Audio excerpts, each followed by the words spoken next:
And immense thanks to you, Aunty ji, for this very sweet welcome. And of course, Anantam Shukrana to my Pyare Guruji for giving me this seva. It is indeed a divine seva, just like you said, Aunty, that so far all the chapters that we have been reading convey such beautiful messages, coming, of course, directly from Guru Maharaj, but through the pen of Kamlesh Mehta Aunty ji. And all these messages, they help us in the such beautiful ways that they help us to reinforce our faith, strengthen Maharaj's blessings, and help us to hear his voice in our daily lives. And I must thank Paramatma once again. I bow down to your lotus feet, Maharaj. Anantam Shukrana. आपके चरणों में सादर प्रणाम और आपको भी प्यार भरी नमस्ते. So as Aunty just said, that today I will be reading from page 145 until page 155. And so I begin. The first point that I'm going to read is about the power of silence and how silence is so important in our connection with God and of course our Guruji Maharaj. So as Aunty writes, cultivate silence, Shabd Dhun. Shabd Dhun is that lush music. Behind all creation is silence. Silence is an essential condition, that vital ingredient for all creation and all that is created. It is a power in its own right. The artist starts with a blank canvas, which is silence. The composer places it between and behind the notes, the very ground of your being, out of which comes all your thoughts, is silence. The way to silence is through meditation. When you arrive in your own silence, you will know true freedom and real power. So stop, take a minute, and listen to the silence within you. These are such powerful words, Sangaji, because silence is indeed very, very powerful. And once we realize, like it Aunty says, you will know true freedom and real power when you begin to recognize the silence within you. A brief visit to a quiet place does refresh our mind and helps us meet the challenges of life once again. But it is also true that the duration of this effect depends largely on our mental state. A turbulent or sense-bound mind may derive benefit from solitude. We are indeed inseparably bound with our mind. It does not leave us alone despite a change of place influencing our behavior all the time. Our mind and senses are by nature outward, going out all the time. The mind is ever eager to be in contact with the sense organs, which in turn are happy to meet their sense objects. We are accustomed to living in company and relish talking to others, sometimes possibly on no subject at all. And now Aunty talks about Shabd Dhun, which is the lush music created by Lord, which is playing in the difference of every living being without any discrimination. But this is not heard as long as the dirt of enjoyments is accumulated on the mind, and thus has been addicted to the pleasures of the senses for many births. It is so true, Sangaji. All Vedas, all scriptures, and Guruji Maharaj also spoke about the evils within and the evils all around us, which, take us away from good deeds and take us away from connecting to the Lord in the true sense. If you want to cut the burden of deeds, then you have to connect yourself with the tune of the word, Guruji, who tries to listen to the music. So anyone who tries to listen to the music just needs to connect to Guruji. Guruji connects him to that tune. You just have to try continuously, over and over again. Sangaji, it really isn't easy.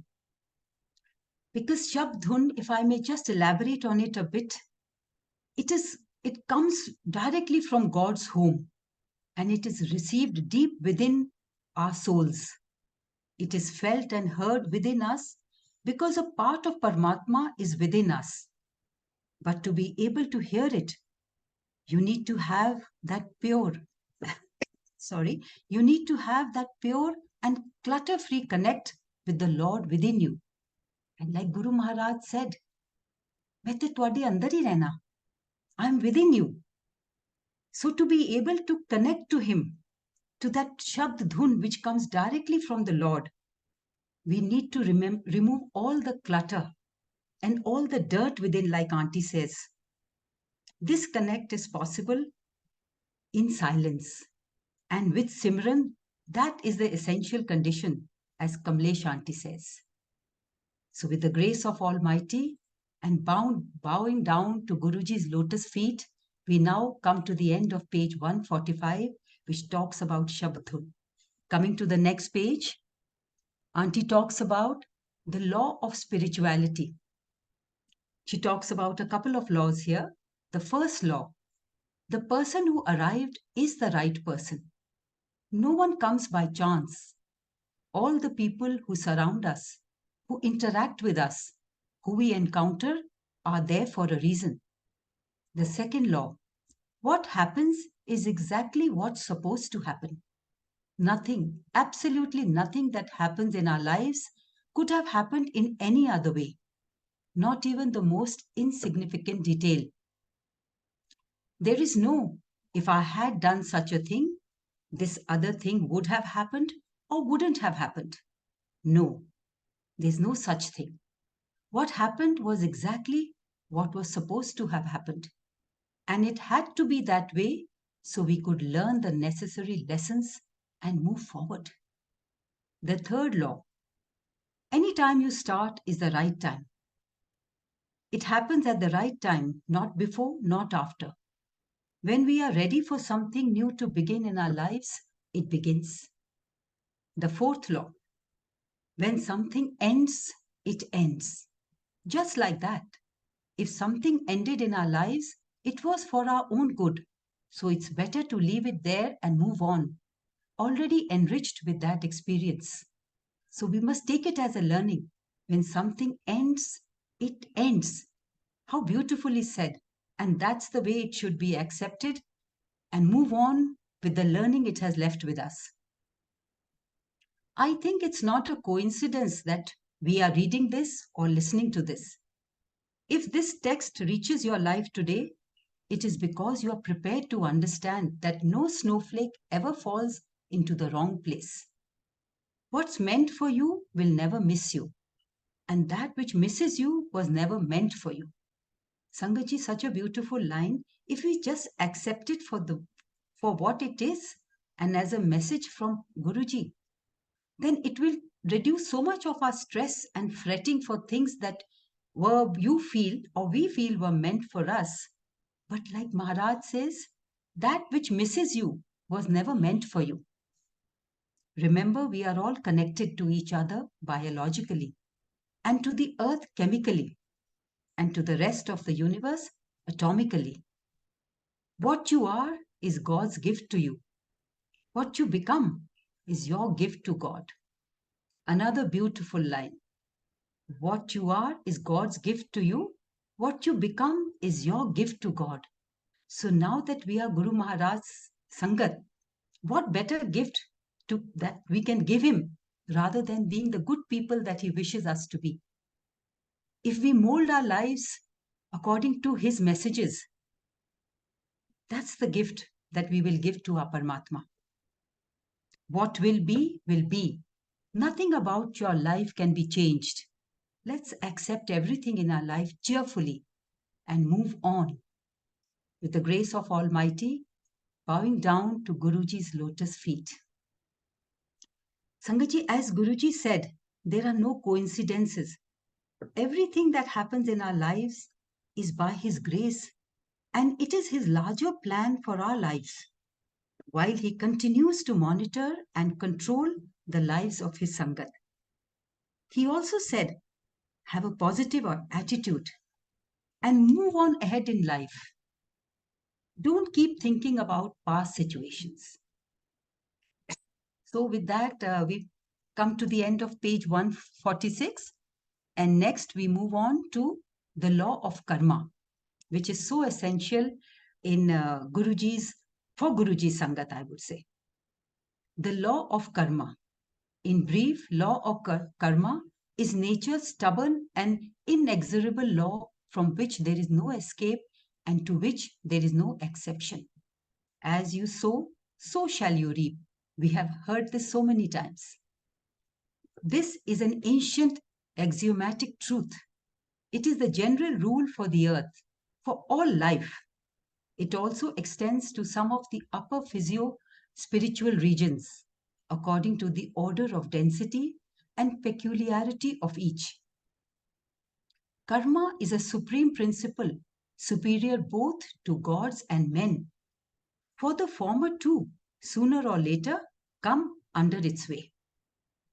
Karma ceases to affect only with the attachment of the highest condition of the mind, which is beyond both good and evil. With the realization of this ideal, all struggle comes to an end. For then, whatever the liberated one does, he does without attachment. The over-rotating wheel of life gets into momentum from the karmic energy, and when that energy itself is exhausted, the giant wheel of life comes to a standstill. For then, one reaches to the intersection of time and the timeless, a point which is always in action and yet still at the core. Thank you, Almighty, for balancing my wheel. The karmic debt. The karmic debt has to be paid. The power to pay this debt increases as we follow the current. As long as the attention is in the current and one has withdrawn from the body and mind, then the debt will be paid through the sufferings of the body, or in the mind with its associated, which is associated with the current, as both of them then will have been elevated. The souls do not feel the suffering to the extent to which they would have been felt otherwise, because the souls are uplifted. Not that they are dulled. The soul, the life-giving principle, is capable of detaching or withdrawing itself from their sphere. Again, many minor karmas can be paid off with suffering during dreams. Again, if a devotee is doing his bit faithfully, he receives Guruji's help to a greater degree. Just as a benevolent person coming across a man carrying a heavy load would offer to share his load so that he would offer to share his load. So does the Guru. A faithful devotee is taken care of by the Guru, as a child is taken care of by the mother. So often we have heard of satsangs that are shared by Sangat that Guruji, took care of their karmic debt and just told them that what you are going through is only 10% of what you are actually meant to go through.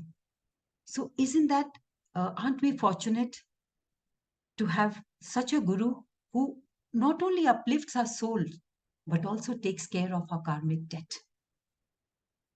Look at the implicit faith of the child in the mother, because the mother is there to take care of every small burden of the child.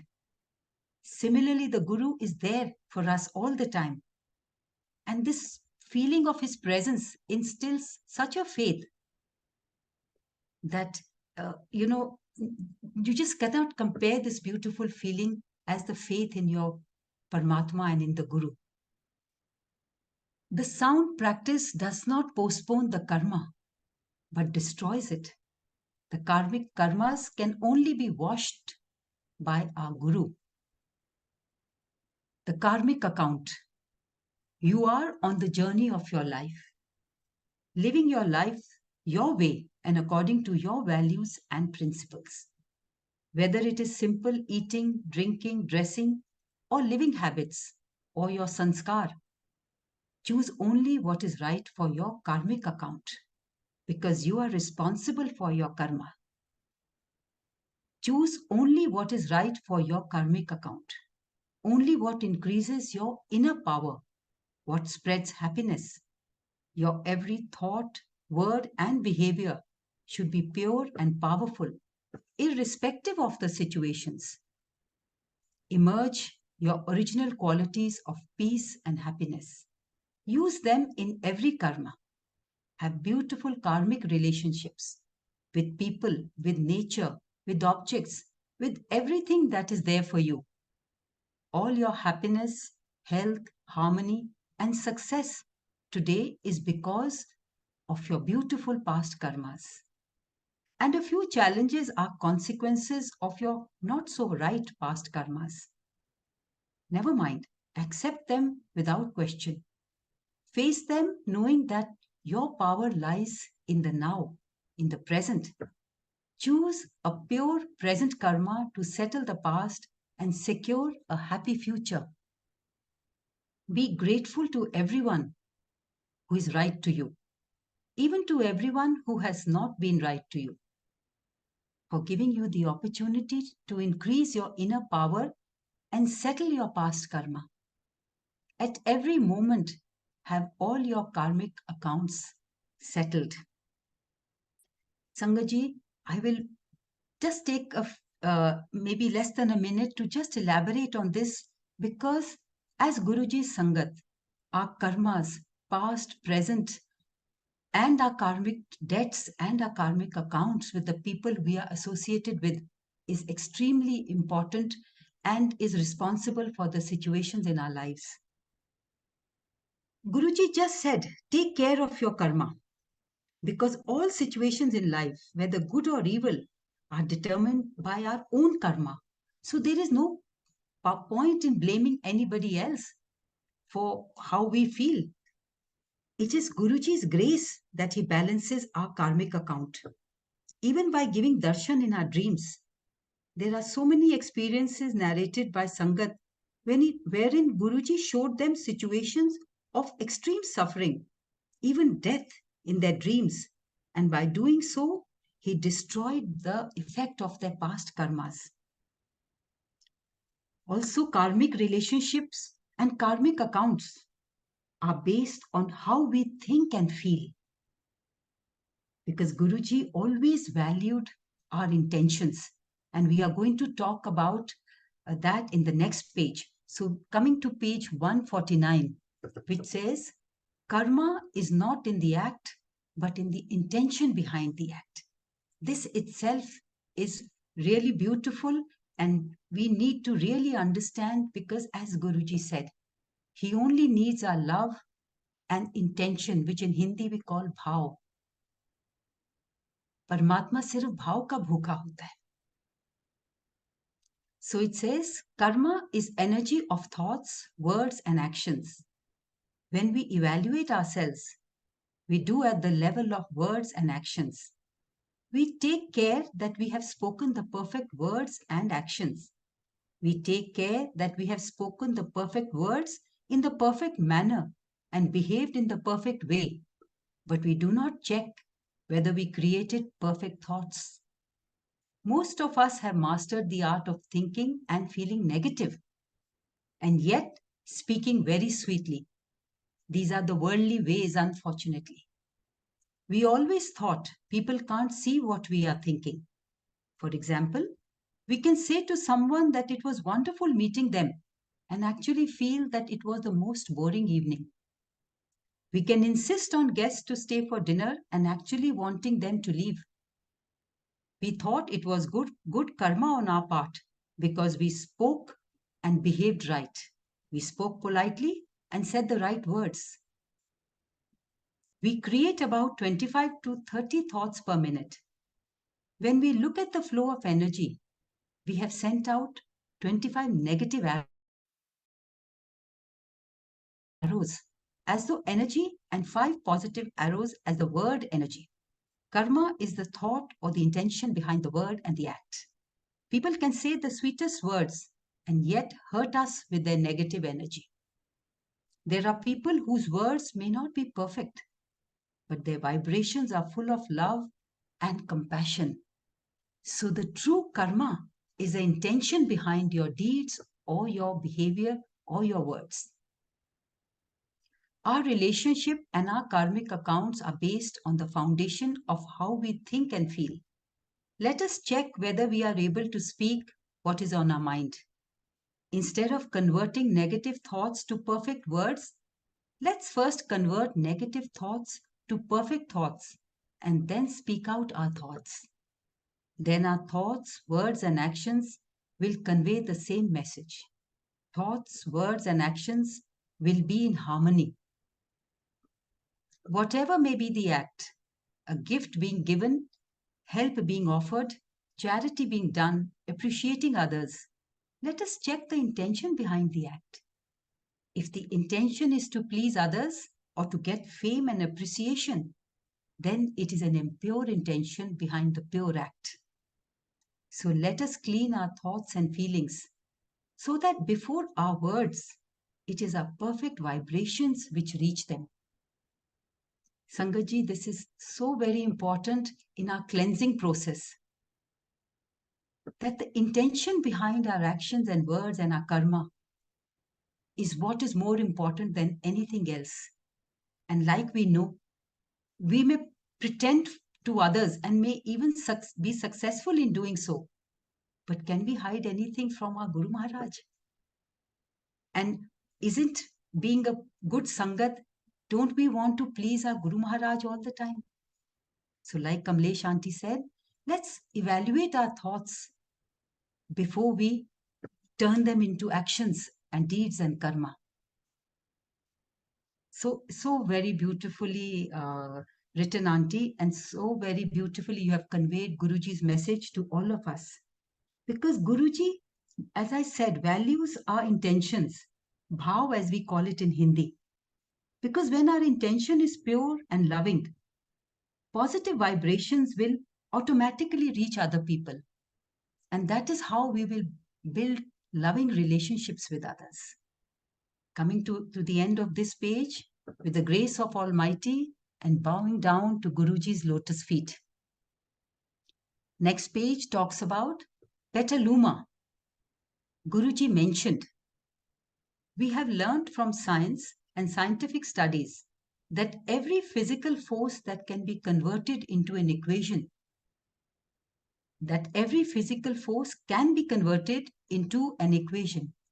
be it Einstein's string theory, Maxwell's electromagnetism, or Newton's laws. All these forces are forms of that has been described through Hindu gods too. All these theories have been described in our Vedas and our Hindu scriptures. Shiva is the form of electromagnetism that Maxwell describes. Would we be able to see it and explain our meditative force through equations too? Is there any equation to meditation? Meditation cannot be described by any equation. Meditation happens within you and is personal to everyone. The experiences are also unique to everyone. Equations that were given by these scientists were not 100% complete.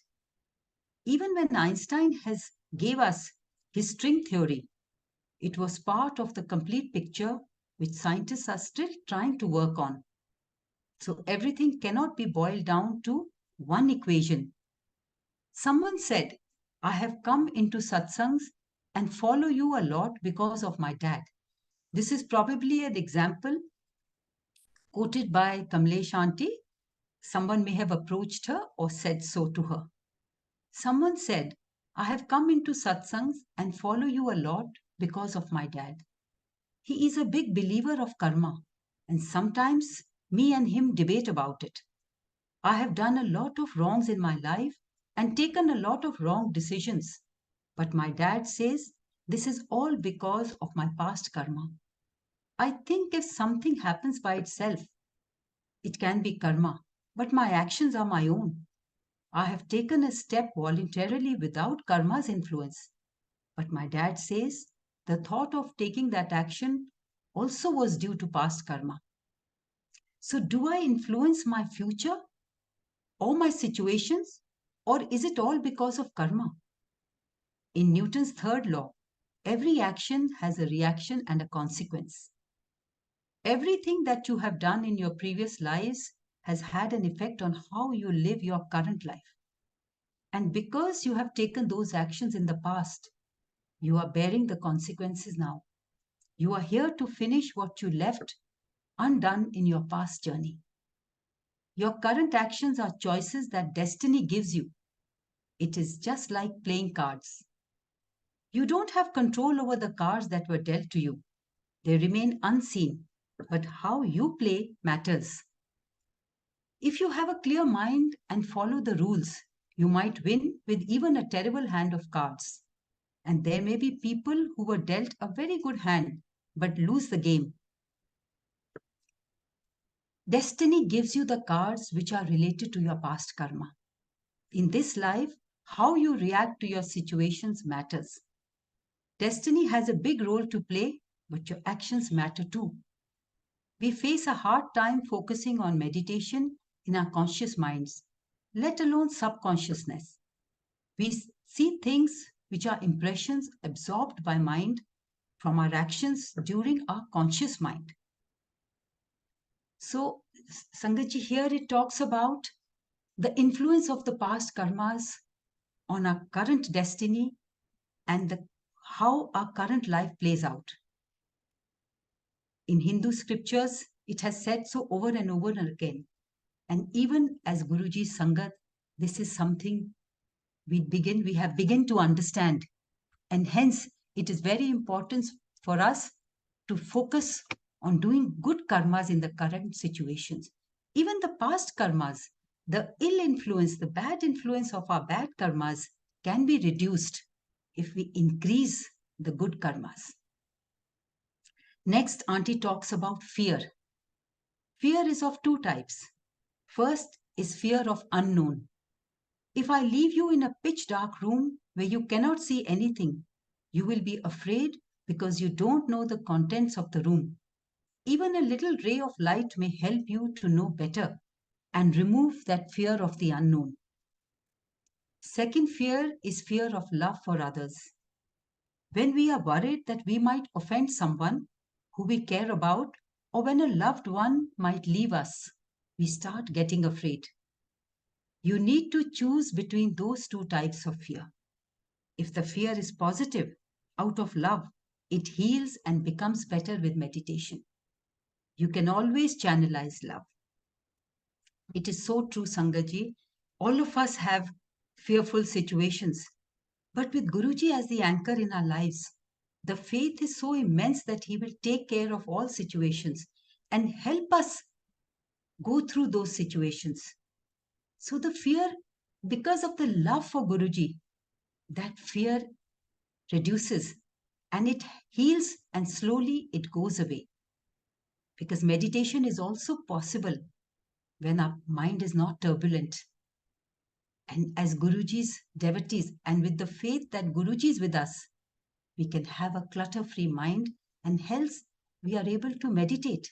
And with meditation, we are able to reduce or get rid of the fears in our lives. Next, we talk about detachment. First, you should understand the true meaning of detachment. Self-realization before God realization.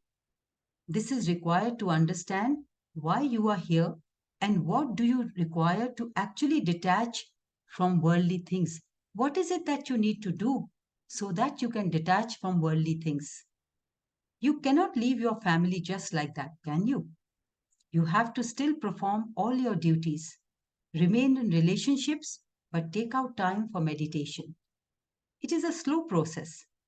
Your duty is to keep working on meditation and Simran.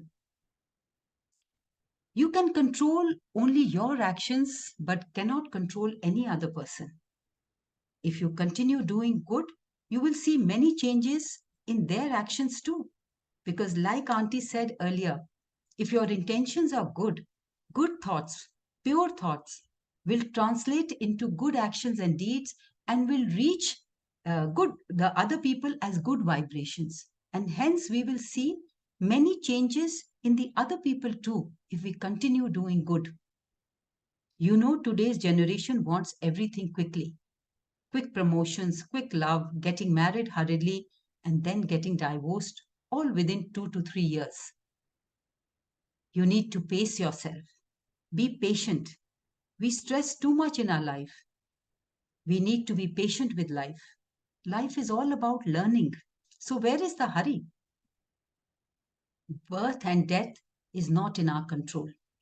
It is all part of destiny. As you sow, so shall you reap. Your karma has a big role to play in where you end in your next life. So, your next life will be based on your karma in this life. So, let's prepare for a good and wonderful next life. With that, yes, it says that the past. So, there's a question asked here. Does past karma influence our current life and situations? Definitely. It definitely does. Guruji's, when we are in Guruji's sanctuary, he helps us deal with our past karma and also blesses us with good thoughts, good vibrations, good energy, so that we indulge in only good karma and prepare ourselves for the next life and once again to be Guru Maharaj's Sangat in the next life. With that, I come to the end of page 151. The next page, 152, it has a beautiful swaroop of Guruji Maharaj in a very grand and divine yellow chola. And Guruji's expression is actually meditative.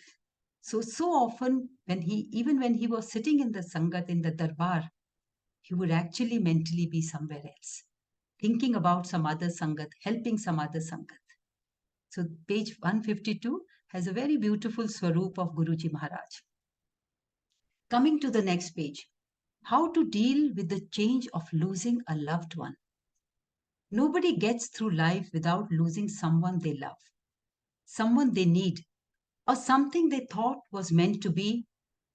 But it is these losses that make us stronger and eventually move us forward. Accept the change and let the things you can't control go.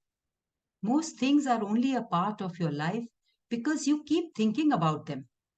Know that growth is impossible without change. If you cannot change your mind, you cannot change anything in your life. It is so beautifully said. Like, just accept everything. Change is the only constant in our lives. So if a loss has been there, accept it as a change and move forward. With the grace of Almighty and bowing down to Guruji's lotus feet, I come to the end of this page and move to the next page. Saying goodbye to parents. When you say goodbye to a parent, you are suddenly living in a whole new world.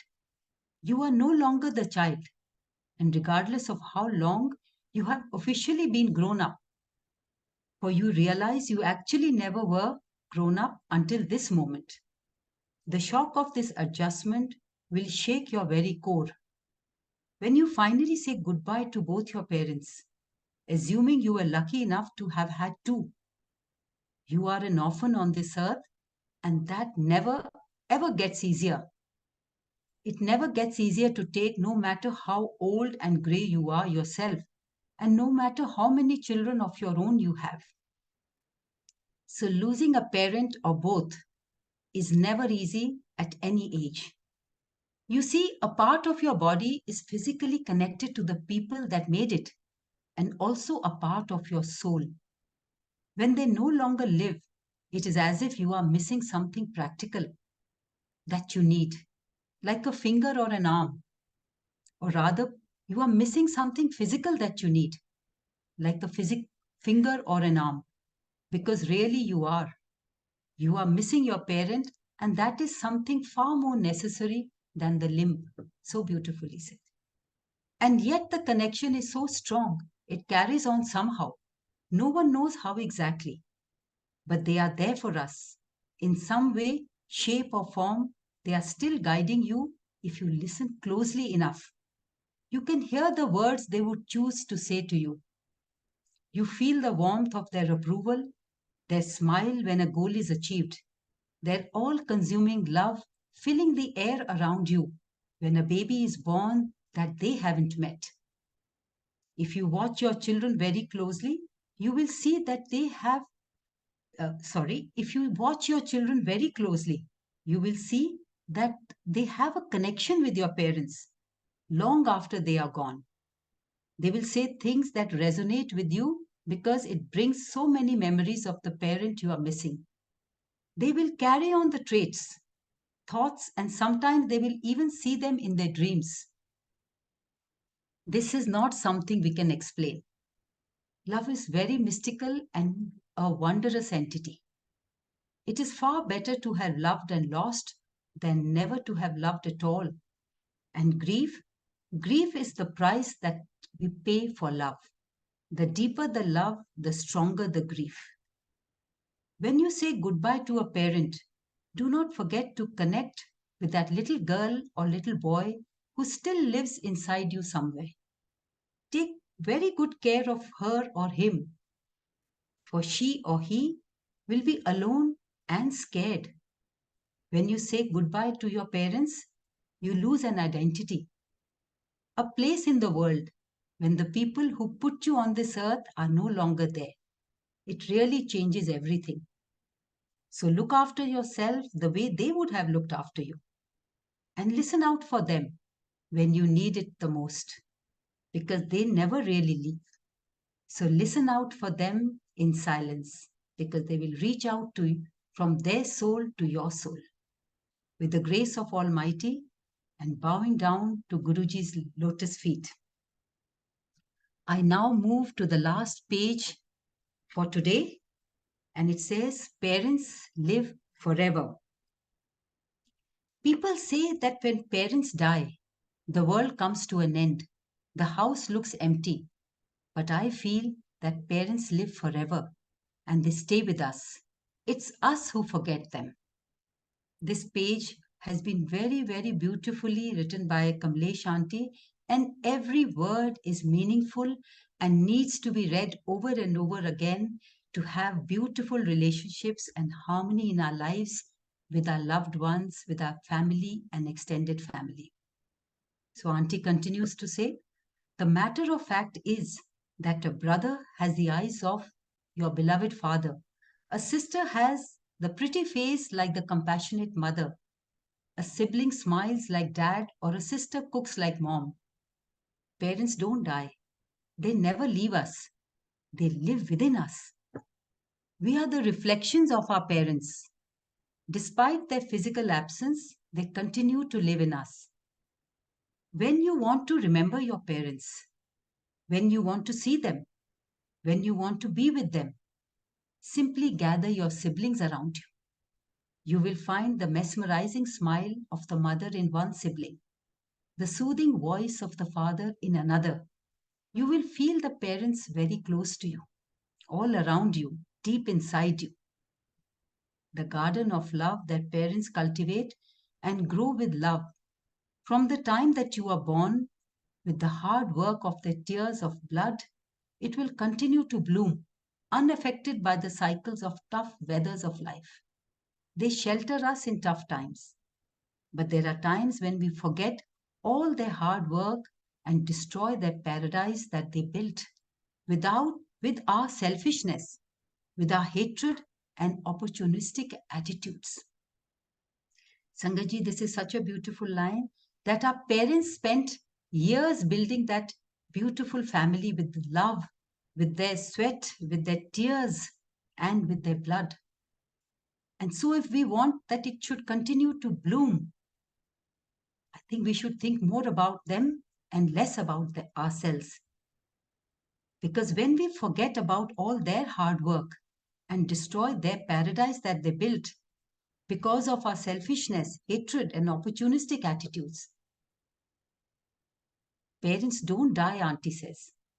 We put them to death. I will repeat these lines. Parents don't die. We put them to death. Love your parents. Love your siblings. Continue to feed the garden that parents cultivated with love and compassion. so that it never stops to bloom and blossom. You will make your world a living paradise on earth, a heaven that only knows love, compassion, care, respect. It has you with your loved ones around you. Sangaji, with this, I come to the end of page 155, and I really wish to thank Kamlesh Aunty ji for bringing us this immensely divine messages. Each word, each sentence is so meaningful and so powerful that I think just a casual reading can never do justice to it. We definitely need to talk about it more, debate about it. I won't say debate, I think to just discuss it, and so that we just absorb it within ourselves. It is really Guruji's voice which is brought to us by Kamlesh Aunty. And it helps us to reflect on our actions, on our deeds. And all these messages, they are far superior than any kind of therapy or counseling that we may look for in our lives, or we may think which will give us peace and happiness. I think if we read this book by Kamlesh Aunty and all the messages that are coming through it, we will do ourselves a lot of good. So many thanks, Kamlesh Aunty ji, and immense shukrana to Guruji Maharaj for being with me today, for enabling me to read these messages, hopefully with the emotions and thoughts that Aunty wished to be conveyed. And of course, to Multilingual platform, Suresh Uncle and your team for giving me this opportunity and this seva. Shukrana Maharaj, Jai Guruji, Om Namah Shivaya, Shivji Sada Sahai, Om Namah Shivaya, Guruji Sada Sahai. Jai Guruji. Yes, Tanu Aunty, you said it so beautifully, All these pages were full of emotions, absolutely full of emotions. And the last part, that parents live forever. If all of us remember this, all the rivalry and all the court cases between the siblings in the world will end. We just have to remember that parents are living in each one of us.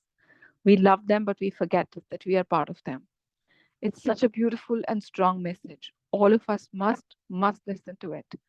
And now may I request Kamlesh Aunty, if you can unmute yourself and share few, your satsang, or if you have to share something regarding the pages that we have read today. Please, Kamlesh Aunty, if it's possible for you.